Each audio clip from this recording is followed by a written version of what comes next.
कितना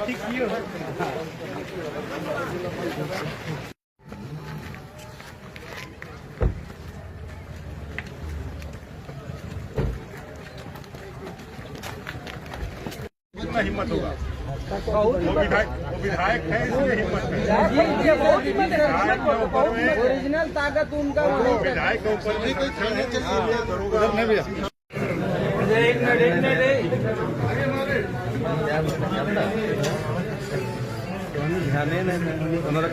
बेटी का हत्या, निर्मम हत्या जो कोयला माफियाओं के द्वारा कर दिया गया, और बीजेपी और आजसू के दबाव में 4 लोगों को 6 लोगों को गिरफ्तारी हुई।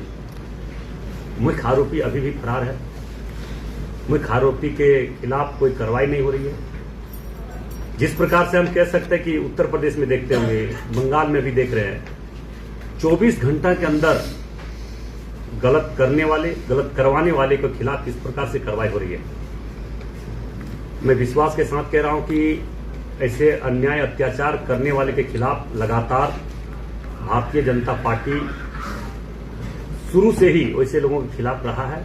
आने वाला समय में भी हम लोग रहेंगे।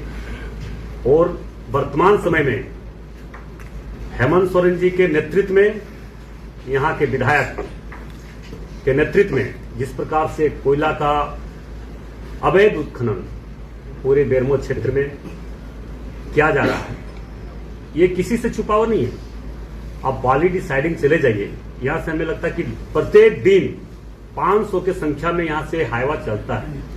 500 हाईवा प्रत्येक दिन यहां से 2 नंबर का कोयला निकलता है और वहां से 2 नंबर का कोयला रेक में लोड होकर बाहर जाता है। क्योंकि ये सच्चाई है कि हेमंत सोरेन जी को अगर पैसा नहीं पहुंचता है तो ऐसे विधायक को छूट देना, कांग्रेस के विधायक को छूट देना, ये समझ से हम लोगों का प्रे है। और इनके नेतृत्व में अभी कुछ ही दिन पहले आप देखे हैं कि विधायक के घर के बगल में एक अवैध बंदूक फैक्ट्री चल रहा था, रिवॉल्वर बन रहा था, बड़े बड़े आर्म्स बन रहे थे। उसका सरगना कहां से था, अभी तक कोई उसका निष्कर्ष नहीं निकला। कौन व्यक्ति उसके पीछे थे, कौन उसका कारोबार का संरक्षण दे रहे थे। विधायक के घर से 100 मीटर दूरी पर अभी देखिए अनिता देवी की हत्या जो हुआ, एक दलित की बेटी जो ग्रेजुएशन कर चुकी थी, कंप्यूटर क्लास कर रहा था, अपने बच्चे को कारमल स्कूल में पढ़ा रहा था, वो इसी महिला जो दलित महिला है, जो एक दलित महिला आप देखे होंगे, खास करके दलित समाज में, खास करके भूया समाज, अभी भी हम कह सकते हैं कि 10% ग्रेजुएशन किया हुआ महिला मिलेगी। और वैसे महिला परिवार, वैसे महिला को किस तरह से हत्या करवाया गया। हत्या इसलिए करवाया गया कि एक दलित की बेटी कभी भी किसी प्रकार का गलत उस क्षेत्र में होता था तो उसका आवाज मुखर होकर उठाता था। अभी आप देखें कि हम लोग गए थे उससे घर, उसके परिवार से मिलने के लिए।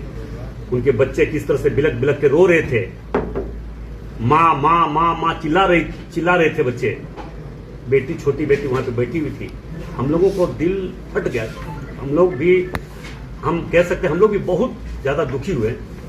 क्या हेमंत सोरेन को जरा सा भी नैतिकता नहीं है कि उनके पार्टी के लोग, या हेमंत सोरेन इतनी बड़ी घटना के बाद भी अभी तक कोई उसके प्रतिनिधि मिलने आए न हेमंत सोरेन इस घटना का कोई संज्ञान लिया। हेमंत सोरेन जी छोटे छोटे विषय को अगर संज्ञान लेता है तो कौन घटना, जब वहां पे जहां उसका क्षति होता है, आर्थिक क्षति, वहां पे तुरंत एक्शन लेता है। जैसे अभी हम बता सकते हैं कि अभी हमारे क्षेत्र में एक बांसजोड़ा जगह है, वहां पे भी कोयला चोरी का विरोध हुआ, तुरंत हेमंत सोरेन जी के नेतृत्व में वहां बोल सकते हैं हम कोई इसका छुपा लिखा नहीं, हम लिपापोती वाला काम नहीं करते हैं। एक महिला कोयला चोरी का विरोध किया, वहां पे भी इसी प्रकार एक आदमी को हत्या कर दिया, किशुन रवानी का, और रजनी रवानी को फंसा दिया। जबकि एकदम हम कह सकते कि ये अंधा कानून, कानून नाम का चीज इस राज्य में नहीं है।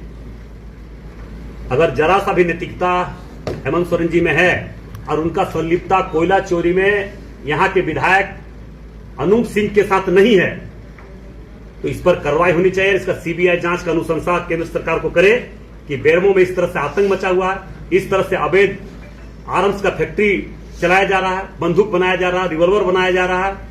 अभी अनिता देवी की